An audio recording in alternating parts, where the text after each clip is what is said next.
नमस्कार, आप देख रहे हैं नर्मदा की पुकार और मैं हूं आपके साथ मानवी ठाकुर। चलिए रुक कर लेते हैं आज की खास खबरों की ओर। बुधवार को ब्लॉक कांग्रेस से गाडरवारा चिचली साईखेड़ा द्वारा संयुक्त रूप से 5 सूत्रीय मांगों को लेकर अनुविभागीय अधिकारी कलावती बयारी की अनुपस्थिति में एसडीओपी रत्नेश मिश्रा एवं तहसीलदार प्रियंका नेताम को ज्ञापन सौंपा। कांग्रेस द्वारा विभिन्न मांगों को लेकर ज्ञापन सौंपा गया। लगातार हो रही अघोषित विद्युत कटौती को बंद किया जाए, नगर में स्मार्ट मीटर न लगाए जाए, नगर से आवारा मवेशियों को दूर किया जाए, बरसात के मौसम में कॉलोनियों में जहां तहां पानी भरा है नगर पालिका द्वारा व्यवस्था की जाए। इस मौके पर नरसिंहपुर जिला कांग्रेस कमेटी के अध्यक्ष श्रीमती सुनीता पटेल, इसके साथ ही ब्लॉक कांग्रेस अध्यक्ष दिनेश जैन, दिग्विजय सिंह गुर्जर, छोटे राजा कौरव, शरद साहू, कांग्रेस महिलाएं सहित बड़ी संख्या में कांग्रेसी कार्यकर्ता मौजूद रहे। गाडरवारा से मकसूद खान की रिपोर्ट। हुआ है हमारे महामंत्री अवधेश भूसिया जी इसको पढ़ेंगे और हम चाहेंगे कि इन पर चर्चा हो। ज्ञापन अकेला देके हम लोग नहीं जाएंगे, क्योंकि नगर पालिका में जो हो रहा है 150 लोगों को निकाला गया है और 115 नए रख लिए गए। अगर था तो निकाला क्यों? दूसरी बात, आपने 5 करोड़ रुपए गाडरवारा आवास का नगर पालिका सीमा से बाहर कैसे दे दिए? ऐसे बड़े बड़े मुद्दे हैं। सोयाबीन प्लांट का मुद्दा मैंने उठाया था और वहाँ पे कलेक्टर महोदय को उसका ज्ञापन भी दिया था। इसमें 60 लाख रुपए की अनियमितता है। 9,85,000 रुपये लिए गए हैं आवासीय बता के, बल्कि 67,000 का नोटिस नगर पालिका ने दिया है।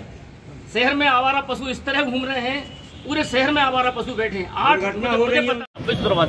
कांग्रेस कमेटी ने ज्ञापन दिया, किन मांगों को लेकर ज्ञापन दिया? देखिए, तीनों ब्लॉक की तरफ से सबसे बड़ी समस्या बिजली की थी और बिजली के साथ जो है स्मार्ट मीटर की थी। गाडरवारा में 500 मीटर लगाए गए हैं स्मार्ट मीटर, इन विभागों में भी लगे हैं। इनके बिल 3 गुने आ रहे हैं। मेरा ये कहना है, जब हाईकोर्ट का आदेश है कि बिना किसी हितग्राही के स्वीकृति के स्मार्ट मीटर नहीं लगाए जाएंगे, तो कैसे लगाए जा रहे हैं? इसका हम लोग विरोध करते हैं और अपने एनएसआई और युवक कांग्रेस के लड़कों से हमने कहा है कि अगर कोई बिना जानकारी आपको मिले और इस तरह कोई स्मार्ट मीटर अगर लगाएं तो उसका हम पुरजोर विरोध करेंगे।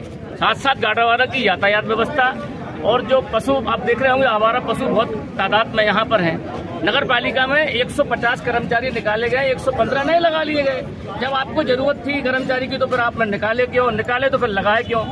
मुझे जानकारी मिली है विश्वस्त सूत्रों से कि नगर पालिका में आवास में 5 करोड़ रुपया जो है नगर पालिका सीमा के बाहर आवास का दिया गया है। ये नियम के विरुद्ध है। मैं पहले भी सोयाबीन प्लांट की कंप्लेंट कर चुका हूं, जिसमें 60 लाख रुपए का अनियमितता थी। लगातार हम देख रहे हैं कि हम कांग्रेस पार्षदों के साथ भेदभाव का रवैया अपनाया जा रहा है। हमारे वार्डों में जिस तरह काम होने चाहिए उस तरह काम नगर पालिका द्वारा नहीं किए जा रहे हैं। ऐसी बहुत विभिन्न समस्याओं को लेकर हम लोगों ने आज तीनों ब्लॉक के तत्वावधान में जिलाध्यक्ष जी के द्वारा हम लोगों ने ज्ञापन दिया है। हम चाहेंगे प्रशासन से कि वो हमारी मांगों पर तुरंत कार्रवाई करे। गाडरवारा की यातायात व्यवस्था बहुत ज्यादा चरमरा गई है, यहाँ बहुत ज्यादा स्थिति खराब है। हमारी बातों पर ध्यान दे।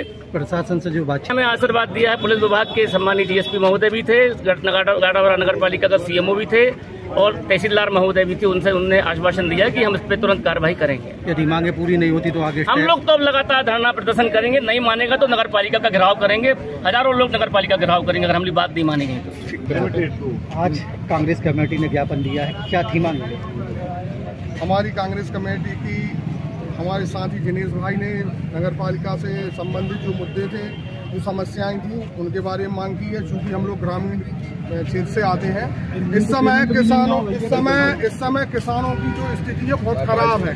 चाहे मूंग के पेमेंट को लेकर देख ले, चाहे खाद को लेकर देख ले, चाहे बिजली की समस्या को लेकर देख ले। किसानों को भाजपा सरकार ने शुरू से ही परेशान कर रखा है। अभी तत्काल में जो बीमा आया है वो भी अनियमिततापूर्ण आया। किसी के खाते में 50,000 रुपये आए, किसी के खाते में 500 रुपये आए।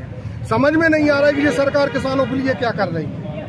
अभी तक किसानों के हित में बीजेपी सरकार पूर्ण रूप से निकम्मी निकली है। इन मांगों को लेकर मैं कहना चाह रहा हूं कि जिस तरीके से भाजपा की सरकार आज मतभेद कर रही है वो एक गलत है, क्योंकि सरकारें आती हैं जाती हैं, कभी कांग्रेस की आएगी, कभी भाजपा की आ गई है, लेकिन इस तरीके से मतभेद करना गलत है। विकास के कार्यों में जो भाजपा की सरकार एवं भाजपा के यहाँ के स्थानीय जो लोग हैं वो रेवड़ा बन रहे हैं। जिस तरीके से चिचली में भी कार्यशैली नगर परिषद में बहुत परेशानी चल रही है। मैं सभी मीडिया के माध्यम से कहना चाहता हूँ कि सरकार किसी की भी हो, लेकिन विकास के कार्यों में आप सभी मिलकर काम कराएं।